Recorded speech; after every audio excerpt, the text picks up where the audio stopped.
कौन कौन से इंपॉर्टेंट चैप्टर्स है या फिर ऐसे कौन से इंपॉर्टेंट टॉपिक्स है जिसको आप अपने हाफ ईयरली एग्जाम के लिए बिल्कुल भी मिस नहीं कर सकते हो। अगर आप ऐसे ही वीडियो को ढूंढ रहे थे तो ये वीडियो आपके लिए है, जिसमें मैं बताने वाली हूँ कि कौन कौन से इंपॉर्टेंट टॉपिक्स है जहां से क्वेश्चंस बनेंगे। तो हाय एवरीवन, आई एम अपेक्षा Singh, your biology educator, and I welcome everyone in this wonderful video.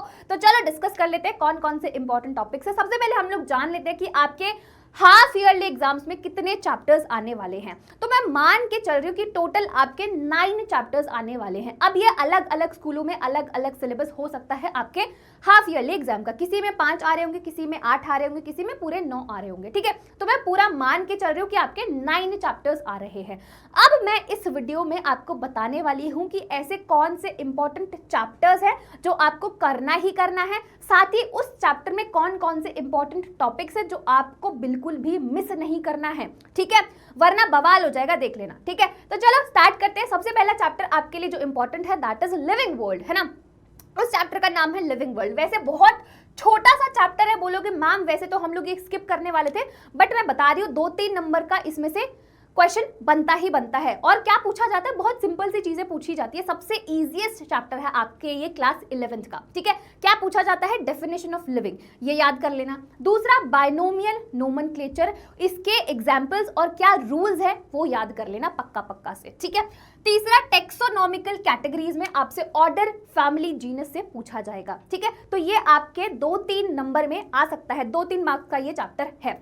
Next chapter पे आ जाते हैं। नेक्स्ट है आपका बायोलॉजिकल क्लासिफिकेशन। बायोलॉजिकल क्लासिफिकेशन अगर चैप्टर आ रहा है उसमें 5 किंगडम क्लासिफिकेशन नहीं पूछा जाए तो फिर भाई गलती हो गई एग्जामिनर से। ठीक है, तो भाई ये जो टॉपिक है ये बहुत ही ज्यादा इंपॉर्टेंट है। 5 किंगडम क्लासिफिकेशन तो आपसे पूछा ही पूछा जाएगा। क्या बेसिस होता है, क्या फीचर्स है, ये सारी चीजें आपको बतानी है। दूसरी मोनेरा में आर्कीबैक्टीरिया, साइनोबैक्टीरिया, माइकोप्लाज्मा, उसके एग्जांपल्स और इंपॉर्टेंस ये जरूर पढ़ लेना। ठीक है, वैसे तो इस चैप्टर से शॉर्ट नोट्स आते हैं, साथ ही डिफरेंस पूछ लेते हैं, है ना। आपको 2 टर्म्स देंगे और बोलेंगे कि इन दोनों के बीच का डिफरेंस बता दो। ठीक है, ऑलराइट। नेक्स्ट प्रोटिस्टा की अगर मैं बात करूं तो यहाँ से डायटम प्रोटोजोआ ग्रुप जो है उससे क्वेश्चंस आपके बनते ही बनते हैं। फिर आपके फंजाई में आ जाओ, एस्कोमाइसिटिस एंड बेसिडियोमाइसिटिस आप अच्छे से पढ़ लेना। अगर आपको याद है तो मैंने आपको पूरा टेबल बनवाया था, है ना, आपको पूरा टेबल बनवाया था। अगर आप उस टेबल को भी रिवाइज कर लोगे तो मोर देन सफिशिएंट है, आपका पूरा फंजाई कवर हो जाएगा। ठीक है, लास्ट टॉपिक जो बहुत ज्यादा इंपॉर्टेंट है वो है आपका वायरस, वायरॉइड्स एंड लाइकेंस। ये तो बहुत ही ज्यादा इंपॉर्टेंट है। अगर आप मुझसे पूछोगे कि इन चारों में से या फिर इन 5 में से कौन से ज्यादा इंपॉर्टेंट टॉपिक्स है तो 5 kingdom classification and virus, viroids and lichens कर लेना पक्का से। ठीक है, चलो नेक्स्ट आ जाते हैं। नेक्स्ट है प्लांट किंगडम। प्लांट किंगडम से हमेशा एक लॉन्ग क्वेश्चन आता है या फिर डायग्राम बेस्ड क्वेश्चन पूछे जाते हैं। अब मैम कौन से इंपॉर्टेंट टॉपिक्स है, सबसे पहला एल्गी, भाई ये तो पक्का से ही कर लेना, बाकी सब चीजें छोड़ दो बट ये टॉपिक तो पक्का पक्का कर ही लेना। ठीक है, तो एल्गी में क्लोरोफाइसी, फियोफाइसी, रोडोफाइसी कर लेना। उनके एग्जाम्पल्स क्या हैं, उनके यूजेस क्या हैं, ये आप कर लेना। टेरिडोफाइट्स और जिम्नोस्पर्म भी, इनके जनरल फीचर्स और एग्जांपल्स याद कर लेना। नेक्स्ट चैप्टर पे आ जाते हैं। नेक्स्ट चैप्टर है आपका एनिमल किंगडम। यहाँ से एक लॉन्ग क्वेश्चन आपका आता है और एक शॉर्ट क्वेश्चन पूछा जाता है। अब मैम इंपॉर्टेंट टॉपिक्स कौन कौन से हैं, सबसे पहले बेसिस ऑफ क्लासिफिकेशन में भी आपको जर्म लेयर, सीलोम और सिमेट्री याद करना है, पढ़ना है उसको। ठीक है, और साथ ही साथ जो भी फीचर्स जितने भी आपके पास फाइलम है ना, आपके पॉरीफेरा से लेकर कोऑर्डिनेटर तक जितने भी आपके फाइलम है उनके जनरल फीचर्स और उनके यूनिक फीचर्स आपको याद करना है। अगर इसमें भी आप बोलोगे मैम स्पेसिफिकली बता दो कौन कौन से फाइलम इंपॉर्टेंट है, तो लो भाई तुम्हारा काम आसान कर दिया मैंने। उसमें भी आपको यूनिक पॉइंट्स याद करने हैं और एग्जाम्पल याद करने हैं किस किस फाइलम के, पॉरीफेरा, सीलेंटेरेटा, एस्केलिमेंथिस, आर्थ्रोपोडा, मोलस्का और इकाइनोडर्मेटा, इसके यूनिक पॉइंट्स को याद कर लेना। फिर एक डिफरेंस जो आपकी बुक में दिया हुआ है नॉन कॉर्डेट्स और कॉर्डेट्स के बीच में, उसको भी आप कर सकते हो। ठीक है, चलो नेक्स्ट चैप्टर पे चलते हैं। नेक्स्ट चैप्टर आपका सेल वाला चैप्टर है। यहां से 5 नंबर के क्वेश्चन आते हैं। ठीक है, और डायग्राम वाले क्वेश्चंस आते हैं। ठीक है, सबसे पहले कौन सा टॉपिक इंपॉर्टेंट है, प्रोकैरियोटिक वर्सेस यूकैरियोटिक सेल के बीच का डिफरेंस, ये पढ़ लेना, है ना। सेल ऑर्गेनेल्स, उसका फंक्शन क्या होता है, ये पढ़ लेना। ठीक है, सेल ऑर्गेनेल्स में भी कौन कौन से पढ़ने, माइटोकॉन्ड्रिया पढ़ लेना, प्लास्टिड पढ़ लेना, endoplasmic reticulum, Golgi apparatus, lysosome और न्यूक्लियस। डायग्राम की अगर मैं बात करूं तो डायग्राम की प्रैक्टिस कर लेना माइटोकॉन्ड्रिया और क्लोरोप्लास्ट की, ठीक है।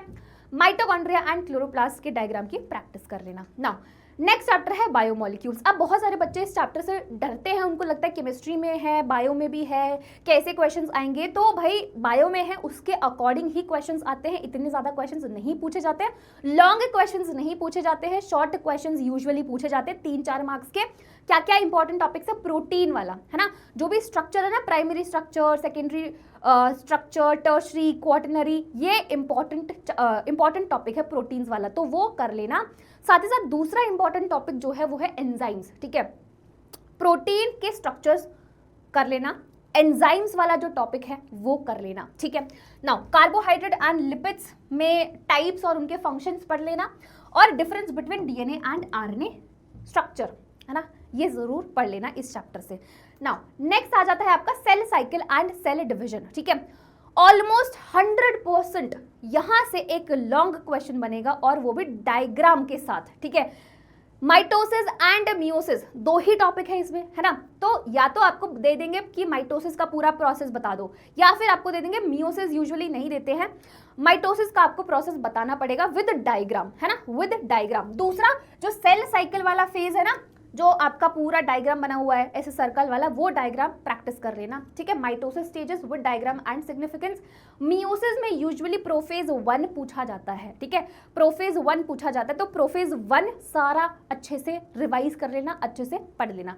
क्या डिफरेंस है माइटोसिस एंड मियोसिस में, ये आपके डिफरेंस में आ जाता है। तो यहाँ से एक लॉन्ग क्वेश्चन पक्का बनेगा, उसके लिए आप रेडी रहना, ठीक है। चलिए, तो ये आपके इंपॉर्टेंट चैप्टर्स थे। सो आई होप मैंने आपको सारे इंपॉर्टेंट टॉपिक्स बता दिए हैं, है ना। अब आप मुझे कमेंट सेक्शन में बताना कि क्या आपको क्वेश्चन की सीरीज चाहिए। जब मुझे ज़्यादा कमेंट्स दिखेंगे तो मैं वो सीरीज आपके लिए लेकर आऊंगी, ठीक है। ऑलराइट, सो आई होप आपको सारी चीज़ें समझ में आ गई होगी। जो भी चीज़ मैंने आपको बताई, जो भी आपको इंपॉर्टेंट टॉपिक्स बताए, जो भी आपको इंपॉर्टेंट चैप्टर्स बताए, उसको कर लेना, पक्का से वहाँ से क्वेश्चंस आएंगे। Alright, so thank you so much, all the best everyone, you can do it, है ना। टेंशन वेंशन लेने की जरूरत नहीं है, एग्जाम्स ही है ना। आराम से पढ़ाई करो और एग्जाम्स दो। ऑलराइट, सो बाय एवरीवन, मिलते हैं नेक्स्ट वीडियो में, तब तक के लिए bye, tata, take care and पढ़ाई करते रहो।